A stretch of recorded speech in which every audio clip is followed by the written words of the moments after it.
So, Devstream 181 has just ended, which means we have a lot to talk about. New Warframe, Nova, Caliban, Hildryn and Wukong changes and reworks, new Incarnons and much more. So let's just jump right into it, shall we? Everything should be timestamped. First off, Koumei and the 5 Fates update is coming next Wednesday, the 2nd of October, which is much sooner than I thought it was going to. I genuinely thought it was going to be later on towards the end of October. Now this is our 58 Warframe. Koumei, the Dice Maiden, or Shrine Maiden, a Warframe unlike any they've ever made at DE. She is a little bit unpredictable or a little bit random.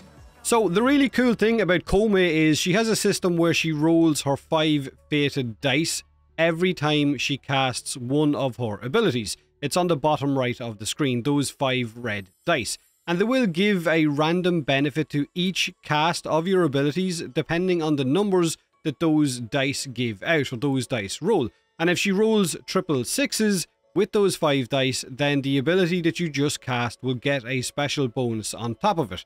Each ability has their own special bonus, which I will go over as I explain each ability. Now, her passive is that one of her weapons will inflict random status effects for a set duration. Now, this sounds like it might rotate between different weapons throughout your mission for that set duration. Now, her first ability is called Koumei. Apologies if I've slaughtered that. Now, this will spread the threads of destiny. Enemies that pass through these threads or come into contact with them will be affected by random status elements. If she rolls triple sixes when she casts her first ability, then these threads will apply one of every elemental status effect simultaneously, which will then deal significantly more damage with these abilities once enemies pass through those threads or get hit by them.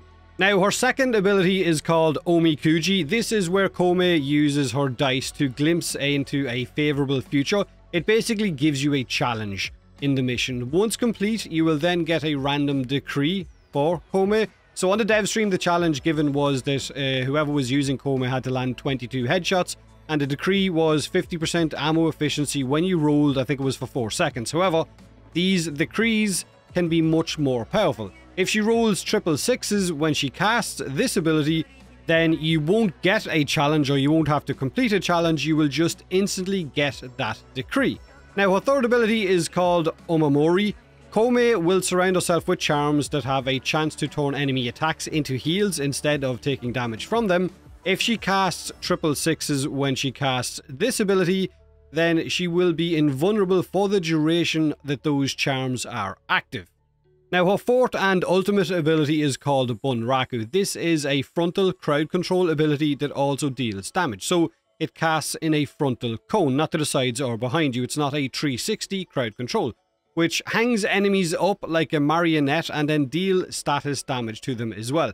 Now, the numbers that she rolls on her dice on her 5 fates determines how many status effects enemies in front of Koumei will suffer from once they get caught by this ability. If she rolls triple sixes, then it will maximize the amount of status stacks and become a 360 ability, also affecting enemies all around her.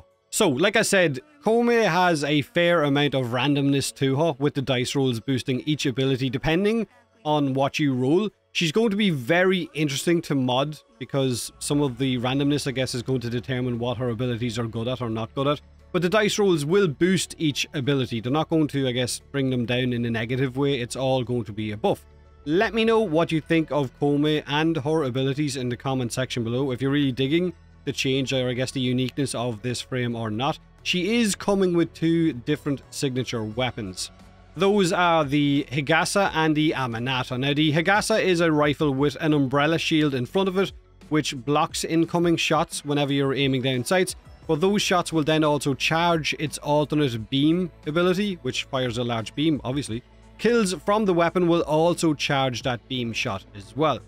Now, her melee weapon is called the Amanata. This is a polearm or a guandao. Basically, this will roll a dice every 30 swings and give you 1 of 5 buffs. Now, however, if she rolls a 6, then you will get all of those melee buffs at once, which kind of sounds a bit powerful.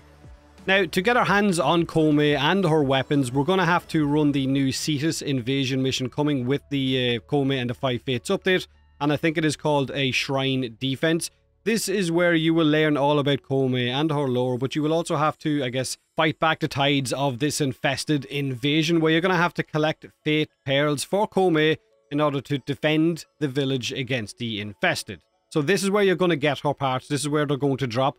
I don't know, or I missed a part, whether they mention if there's going to be a pity system with this, which will allow you to get a currency, which will then allow you to go to a vendor and buy Koumei's parts. Anyway, someone can clarify in the comment section below. The next up on the dev stream is the Caliban Rework, which is also coming with the Koumei and the 5 Fates update. Caliban is now going to be able to deal a new status effect called Tau Status. Enemies affected by Tau Status will also have an increased chance to be affected by other status effects, so it makes them vulnerable to other status. Kind of a primer in a way, but not really. His passive is staying the same, no changes to it. His first ability, Razor Gyre, is now a fast dash forward that damages enemies along the way, and each enemy hit grants health and energy back to Caliban, with a portion of the energy refunded after the ability ends. Now this also applies Tau status to enemies hit, improving their vulnerability to incoming status effects from all sources. His second ability, Sentient Wrath, no longer ragdolls enemies. Instead, they're kind of lifted into the air, similar to Vauban's Bastille. Razor Gyre's cast time is significantly reduced, and the lifted effect now persists even if the enemy is hit, whereas previously they used to fall to the ground. And there's no longer a cap on how many enemies can be affected by this as well. Now his third ability, Lethal Progeny, will now have all 3 sentient minions summoned at once, with the ability to choose between 3 different types. There is the Conculist, which is a melee sentient that mimics your fourth ability, dealing melee damage. So whenever you cast your fourth, they will also cast it. You have the Ortholist, which focuses on ranged attacks and sets itself down like a turret that can then spread explosive shots that also spread the Tau status around. And then you have the Summulist, which is the big door that summons other sentients, which will take aggro and grant shields to you and nearby allies, offering additional protection. So that's the minions that you can spawn. It's completely changed. Now his fourth ability, Fusion Strike, now has a faster casting speed, and Caliban is invulnerable when he casts it. They have also removed the lingering effect, or area of effect on the ground that it would have left previously that would strip enemy armor. Now the beam itself will strip enemy armor as it passes through enemies. It no longer leaves that area of effect on the ground, and the beam also hits multiple times, dealing more damage. And at the end of the beam cast, or when it meets in the middle, it will trigger a powerful explosion, dealing more damage as well. So that's pretty much Caliban's rework. Remember that when this update goes live on the 2nd of October till the 16th of October, everyone that logs into the game will get a free Caliban. So don't build him and don't buy him, because you're going to get one free. Now next up we have the Nova rework. Nova is looking amazing. A lot of quality of life changes to her, but I'm going to let Pablo explain her changes better than I could. She is my most used frame over the years that I've been playing the game. Hope you didn't miss me too much. Here I am once again with another rework. How is this possible? Nova, we made a lot of changes to her. Hopefully you're excited. Starting with her brand new passive. Now when she kills an enemy that's slowed down, they have increased chance to drop a health orb, and if the enemy is sped up, they have an increased chance to drop an energy orb. And that kind of gives you a hint of where we're going later on, but I'll save that for later. Null Star is now recastable by default. Also, we increased the base amount of particles it has, and now the damage reduction from each particle scales with strength. So between those two things, it's much easier to get to the cap of damage reduction. We also changed how the damage reduction works. Before it only affected health. Now it affects health and shields. We also changed the damage to blast. In fact, all of her abilities used to be all over the place in terms of which types of damage it did. Now they all do blast, and this one in particular has a guaranteed status and an increased base damage, so it's much more effective.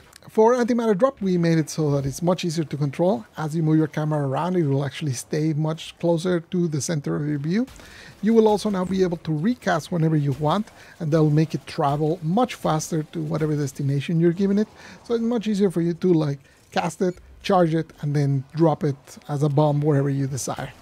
We also made it a little larger so it's easier to hit, and now it has a much better communication for as it charges, it starts filling up. Also, we changed the charge mechanics so that it works better at lower levels of gear as well as higher levels of gear. For Wormhole, it used to have duration and charges. Now it only has charges, and we now can see it visibly on top of the portal, so you can know how many charges it had left. Also, we made it so that when you press and hold the ability, you get a better preview of where you're going to end up being teleported to.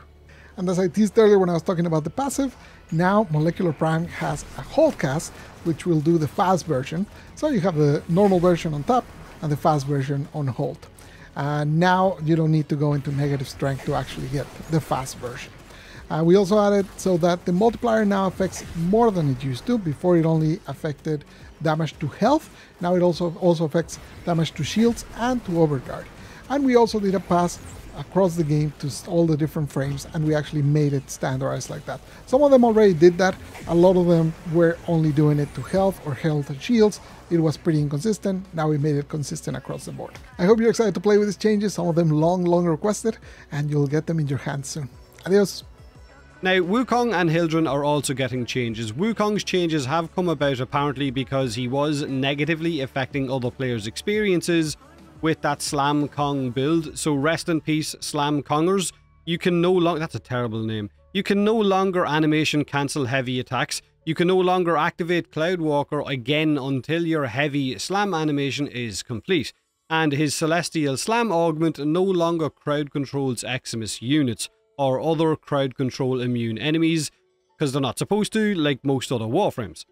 Now, on top of Wukong's changes, Hildryn is also getting some changes. Her Balefire Charger has had its shield cost for a fully charged shot reduced and its damage increased, and for her Aegis Storm ability, it will now automatically equip those Balefire Chargers when you cast Aegis Storm, meaning you no longer have to, I guess, manually equip them. She can also use Helmet abilities while in Aegis Storm, and her movement is more fluid, and deactivating Aegis Storm will cause her to do a proper ground slam, which will also lift enemies while also making her invulnerable for a short period of time.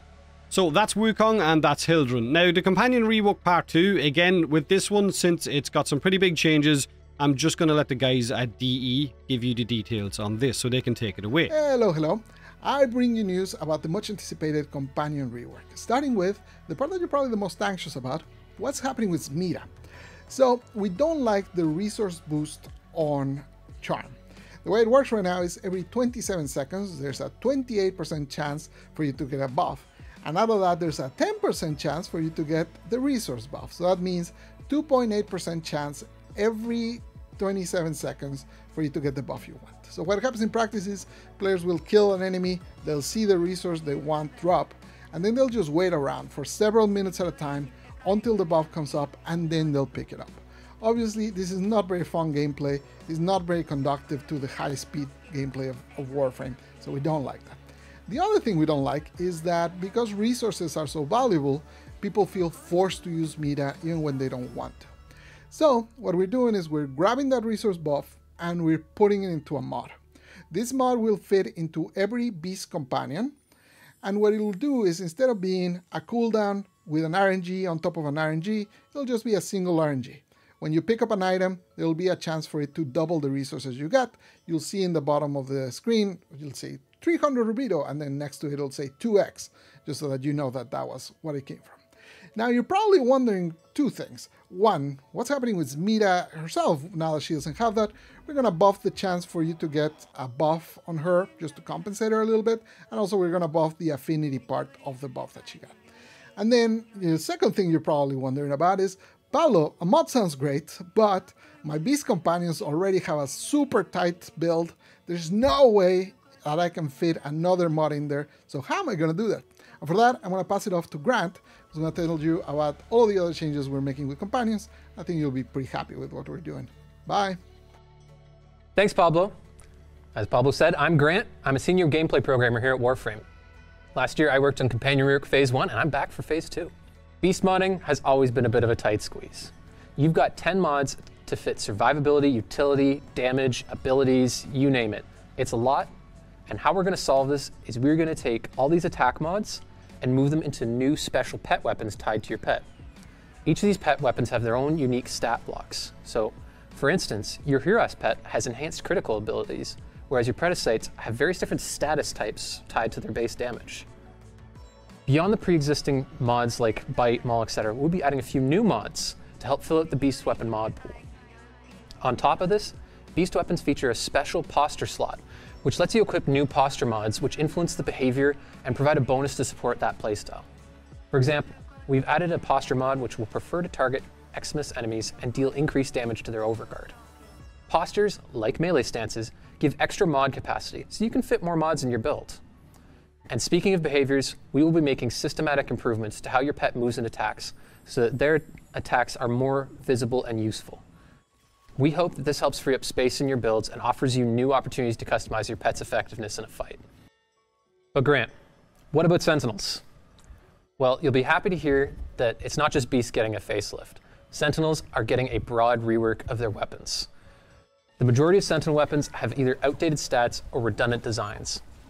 Our goal is to make the weapons more interesting and bring their power up to the level of the current king, the Verglas. In some cases, this is just a stats refresh, but in other cases, we have totally overhauled the weapon or just added some cool mechanics to it. I think we've created a lot of cool new options for you. To see more about that, check out our dev workshop on the forums that'll go up after the show. So beyond weapons, we're also looking at companion precepts. A big factor in picking what companion you bring to your build is what exclusive mods it brings to the table. And to be honest, a lot of these were overly niche, pointless, and some just didn't function as intended. To address this, we've got over 20 updated precepts and counting. Some just needed stat adjustments, others needed total reworks. Our hope is to breathe new life into pets which have otherwise been outclassed, such as the Helminth Charger and the Predicites. For more information and a full list of what's changing, check out, again, our dev workshop on the forum, where you'll find all this information. To recap, expect Companion Rework Phase 2 to include Beast Weapons, new mods, AI improvements and behavior customization, new Sentinel weapons, and many precepts reworked. Last year, we did Companion Rework Phase 1, which addressed companion survivability and introduced bond mods to encourage new builds. I can't wait to see what new builds you cook up this time around. That's all from me, Tenno. Enjoy the rest of the show. Now, there are 5 new Incarnon weapons coming with Koumei and the 5 Fates. You can get these from the Steel Path Circuit, like you normally would, or from Cavallero for Platinum, again, like you would normally would as well. These are the 5 new Incarnons. We don't know yet what the stats are or how they function. We have the Dara, we have the Sibaris, we have the Sicarus, the Okina, and we have the Sestra as well. Now, the Sibaris and the Dara are hopefully really good. The Dara is as old school as it gets. It was a weapon I used many years ago for quite a long time, and I really bloody enjoyed it. So it would be nice to go back to that if it is quite powerful. Now, there are new deluxe skins coming with this update as well for Caliban, which is this one. We've got 2 sets of skins, one for Nova and one for Volt. This is those 2 skins on screen right now. They look absolutely amazing. I can't wait to get that Nova one especially. There is a lot of quality of life and new player experience changes again coming with this update, which I've already gone over in some of my previous videos. There is cross-platform trade and gift improvements, which are bringing, I guess, the Nintendo Switch more into play with that. They showed off a very short clip of Warframe 99 again, which also give us the details on an upcoming demo for Warframe 1999 that is coming on October the 16th, where we can hop into Halvania as Arthur and battle the Skaldra. The demo will be accessible in your Orbiter on October the 16th, and by completing this demo, it will earn you the Protocol Longsword skin, so make sure and jump into that because it is a free cosmetic. We got another fresh look at Cyte 09, or Quincy, our sniper-themed Warframe coming with Warframe 99. We got a look at the new Gemini skin for Mag, which is the new set of, I guess, cosmetic skins that are coming with Warframe 1999. These allow you to transform into the Origin system or the Warframe 99 version of Warframes. Like Mag can switch to Ooyy and Excalibur can switch to Arthur, and then you're going to get the other frames will have their variants as well, but we haven't seen those yet. But that's pretty much Devstream 181 live from the Tokyo Game Show. At the time of editing this, it was 4 AM, so I do apologize if I missed anything. Maybe editing at 4 AM is not a good feckin' idea. Again, this update drops on the 2nd of October, so about 5 days away from now. Let me know what you thought of everything you've seen during the dev stream. Nova's rework looks amazing, and she is my most used frame, like I said, so I can't wait to check that out. Koumei does look interesting, but reminds me a little bit of Equinox, probably just because of those, I guess, webs or those threads of fate. But look, if you enjoyed the video, then do me a favor and hit that like button, or don't if you didn't. Have a great day, have a great weekend, and as always, thanks for watching.